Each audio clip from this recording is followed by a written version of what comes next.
All right. Well, there's a few of us here, so I'm going to get started. Thank you so much for choosing to spend your morning with me and learning, or I guess if you're in other places across the world, your day or your evening.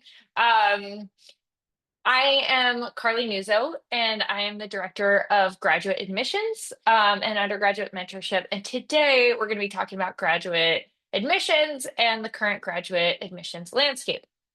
I'm super excited about this. I just want to share with our whole ESM and GuideWell family and clients that we do work with graduate students. We've had a lot of really great success.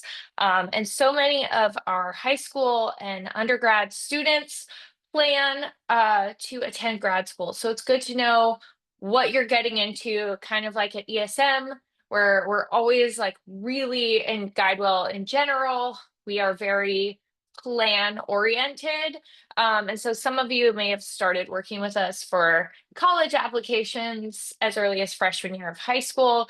And so the sooner you know, we love to lead with advice, the better plan and prepared that you are heading into your next step, your next goal. And so I've been really passionate about building out this program, several graduate degrees myself, and we've been working with students across the spectrum. So today, here's the start of our agenda. We are starting with graduate admissions trends, graduate degree programs and admissions. So we work with students applying to MBAs, law degrees, masters, MS and MA, and more specialized master's degrees, and then also PhDs, which I didn't have on here, but we've working with several doctorate degrees right now too. And I do actually have a slide on those. And then the value of a graduate degree, which is probably why you're here in the first place, because you see some value to it. So on we go. Okay, so graduate admissions trends over the last couple of years. So there has been a rise in graduate enrollment. So over the past decade, there has been a steady increased demand for graduate programs. This was starting before COVID, but obviously was ramped up during COVID. There have been notable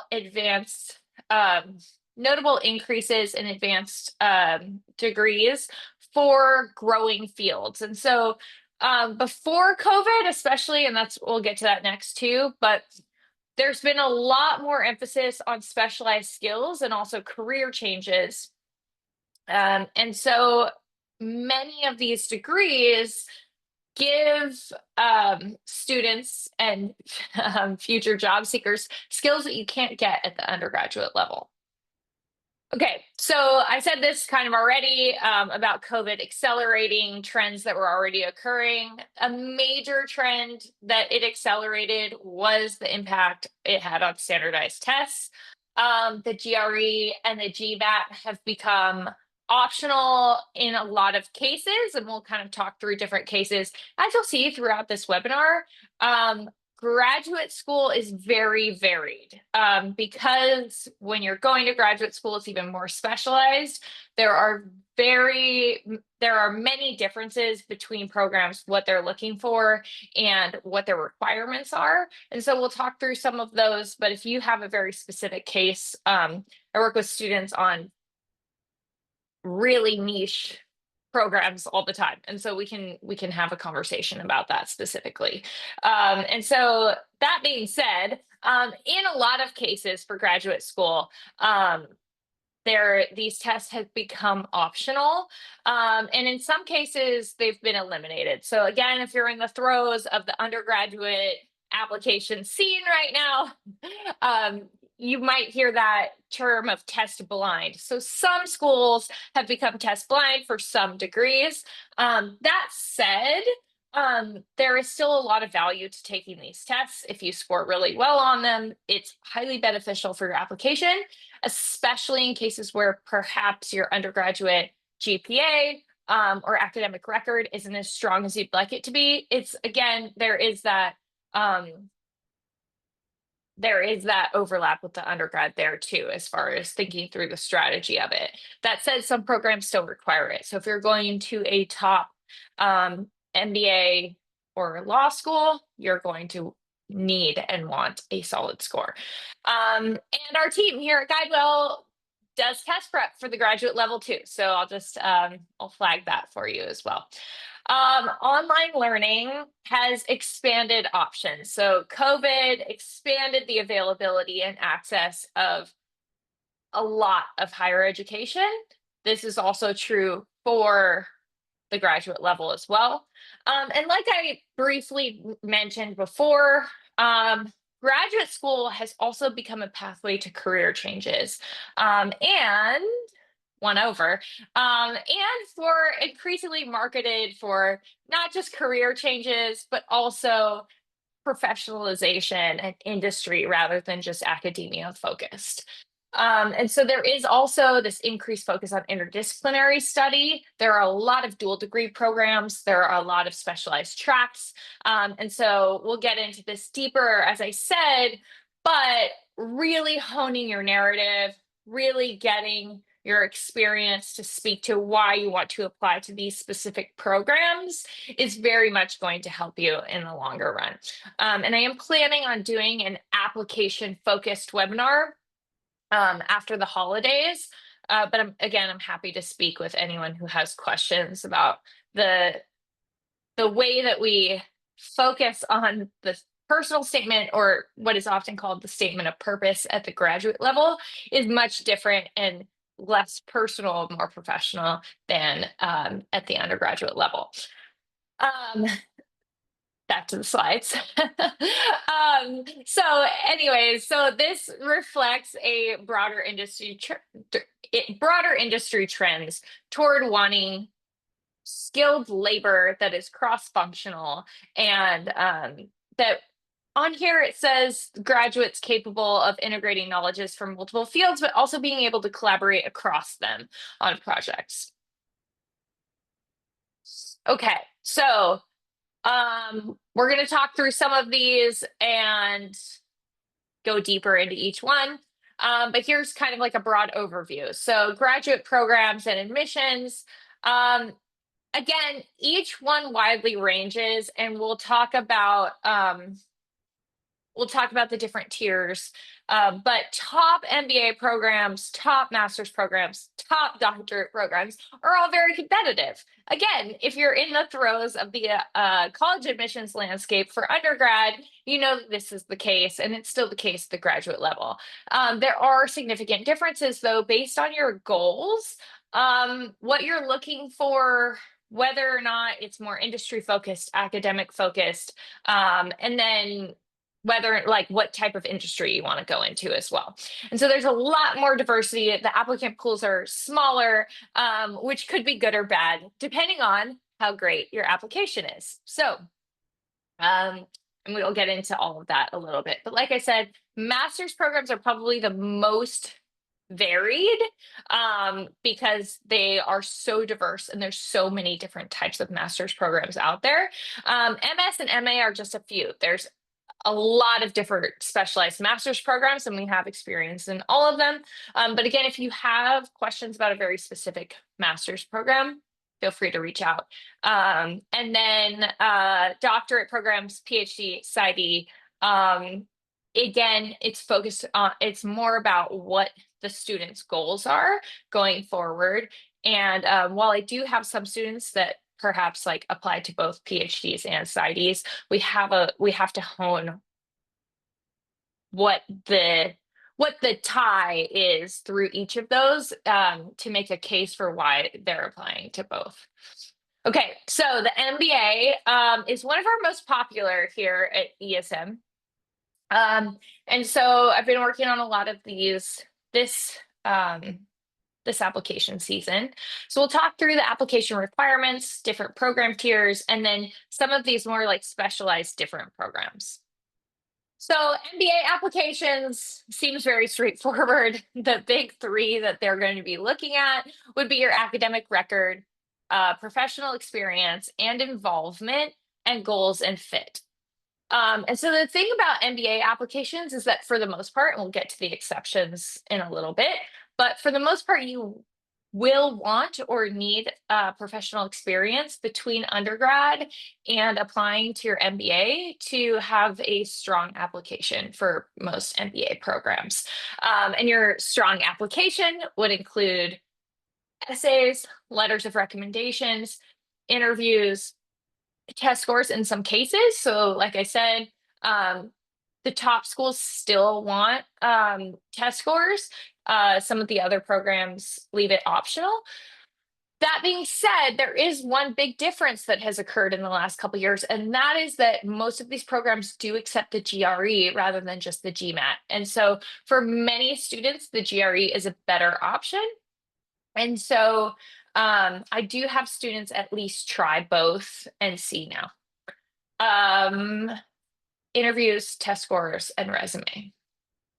And just like our work with undergraduates in the graduate application process, we work with students on all of these things at building a really solid narrative and starting from the beginning all the way to the fine-tune edits of all of them. Okay, so MBA, key differences in the programs. So the top 10 programs, high emphasis on academic excellence, leadership, global career impact. They are looking for students that will come there, make the most of their program and their networking, and be on, the cover of Forbes, be leading companies across the world. So they are looking for 4 to 5 years of work experience. As you look through this slide, it's not that big of a difference. So they are looking for work experience at any MBA programs.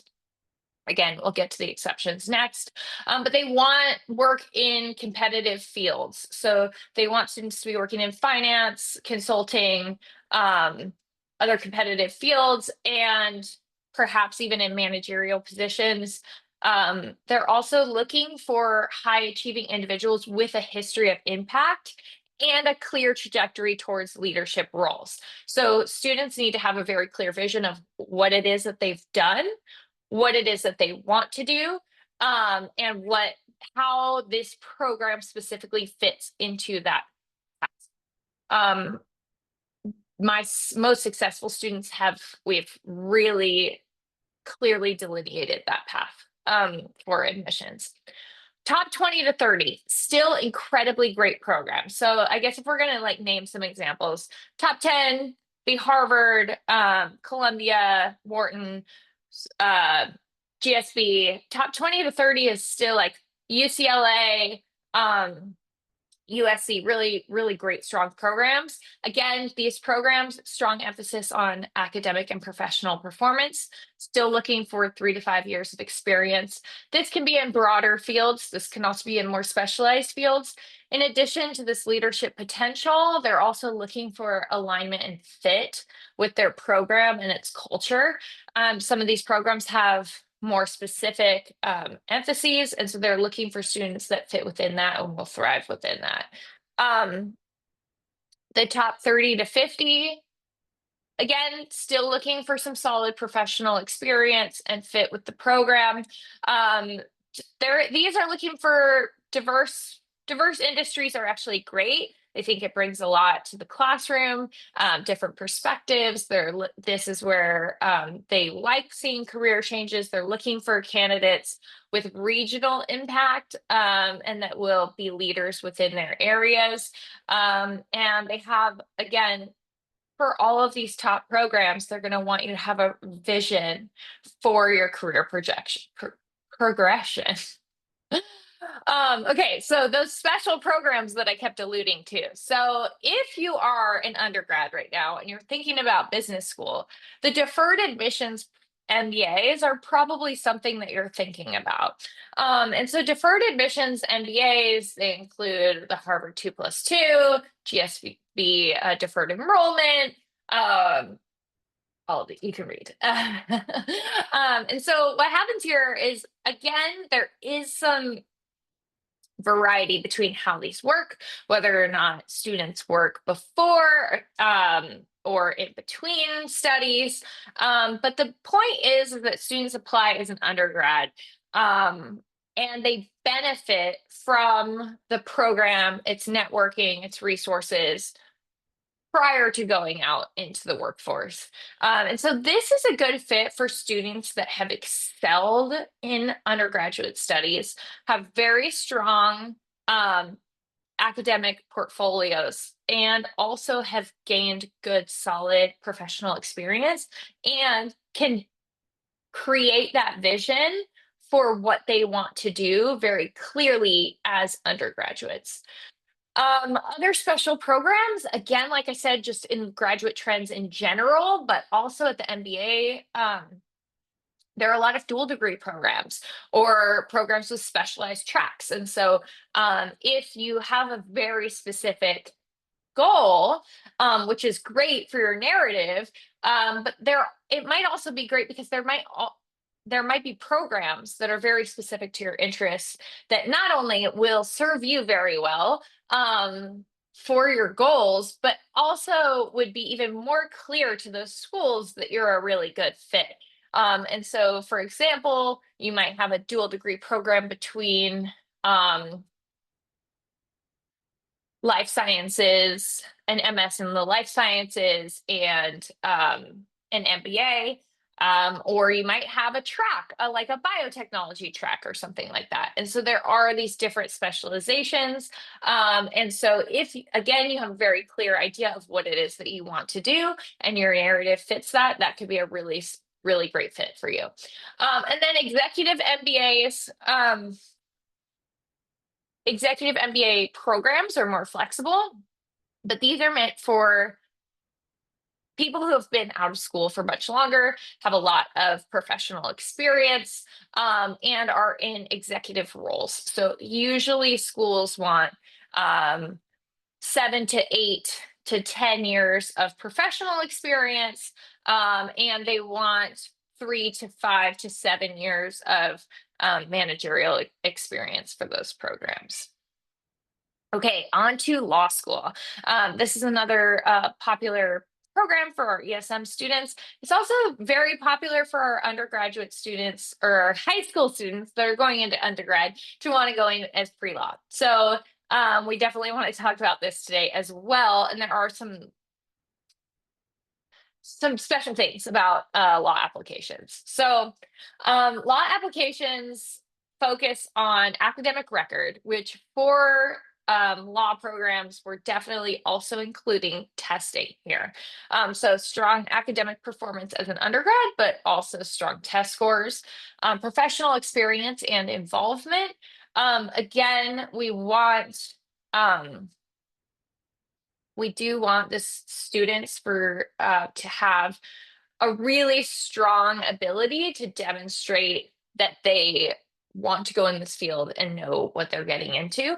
And then the personal narrative is incredibly important. For a lot of law programs, there is the statement of purpose or the personal statement, and then also some kind of diversity statement, which also tends to be more of the personal essay. So the personal statement or the statement of purpose is more of a professional essay, and then the diversity statement is more of a personal essay about how the student would contribute to the community or the program.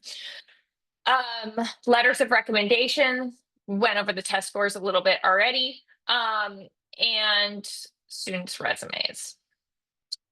Key differences in programs, especially with law degrees, there are key differences in the programs, key differences in the focus for these programs for admission, but then also based on your goals, which tier would be most beneficial.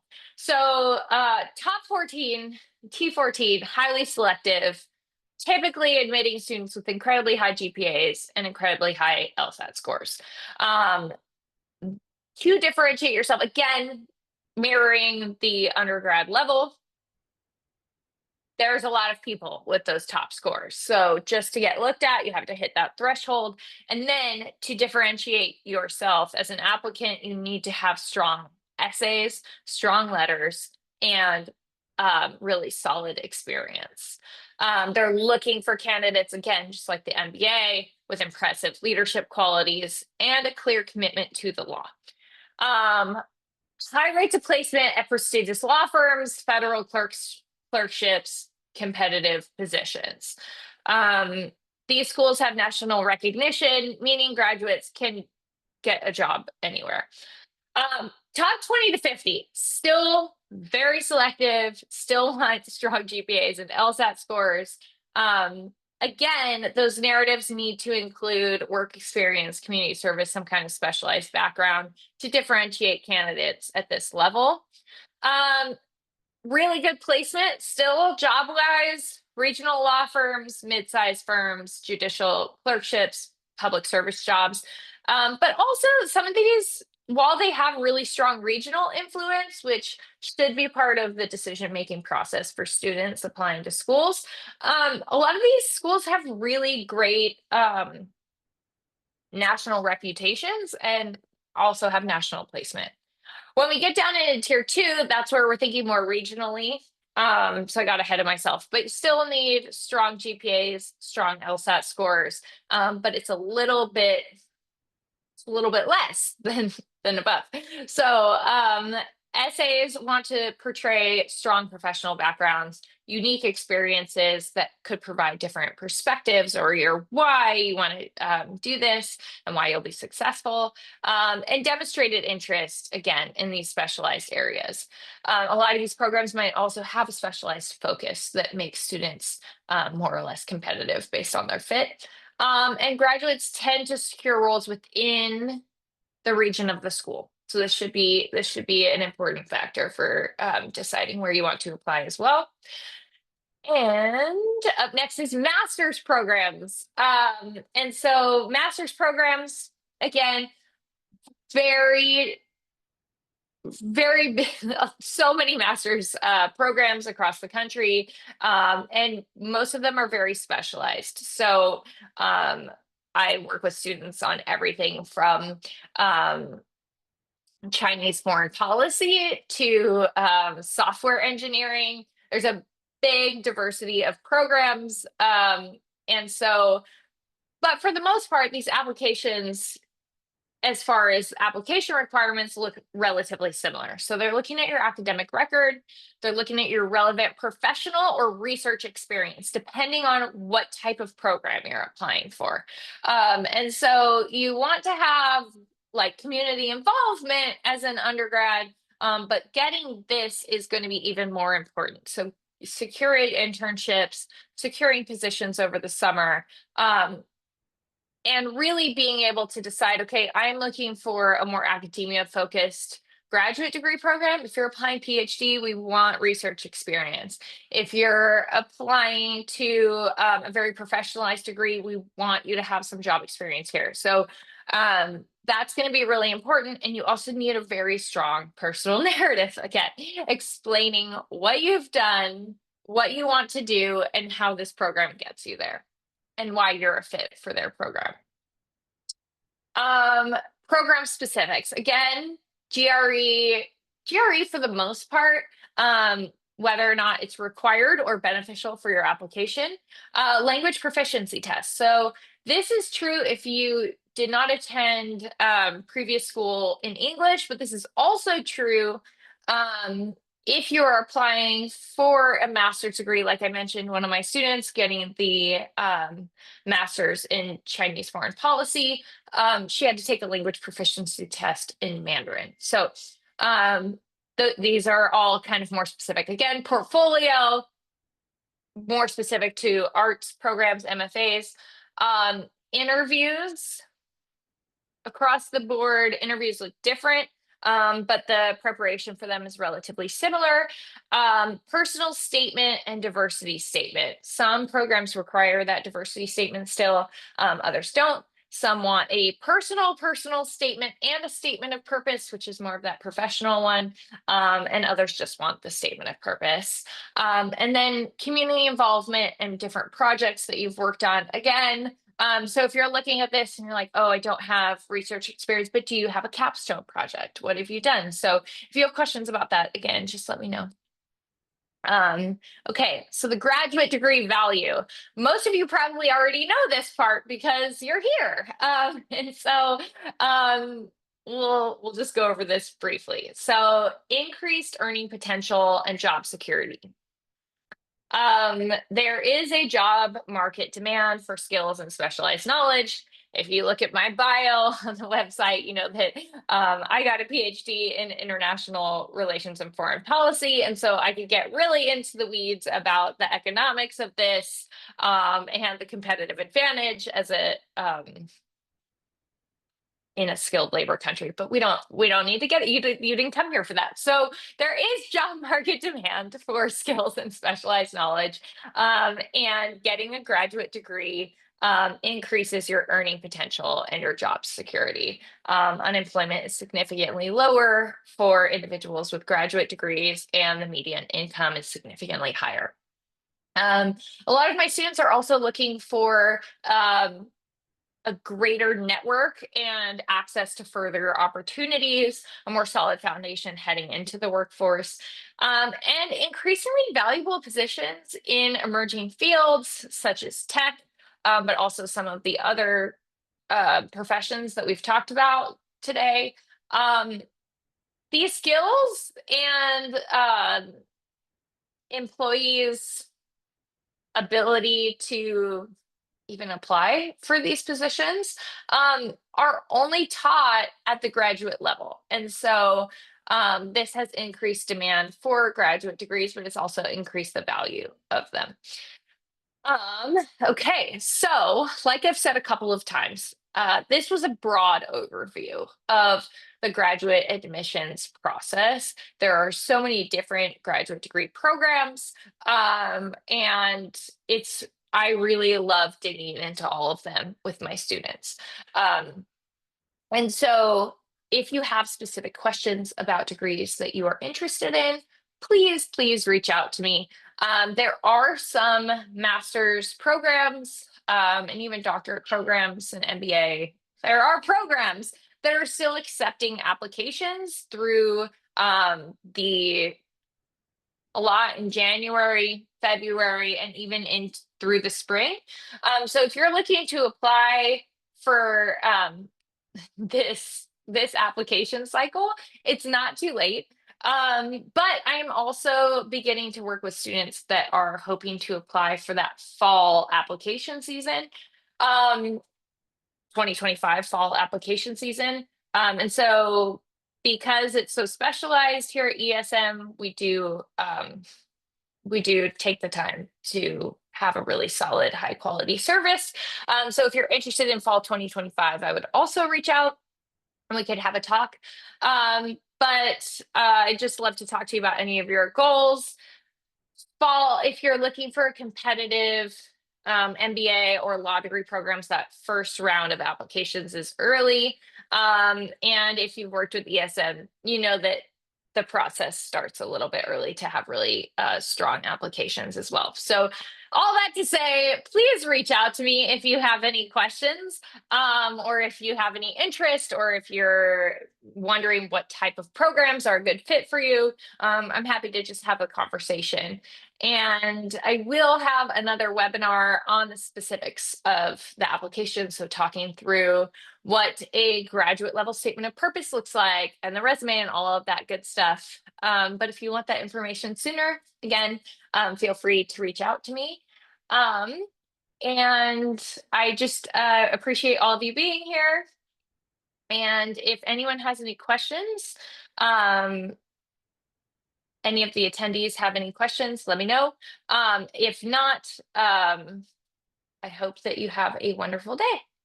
And I hope to hear from some of you soon. Thanks so much.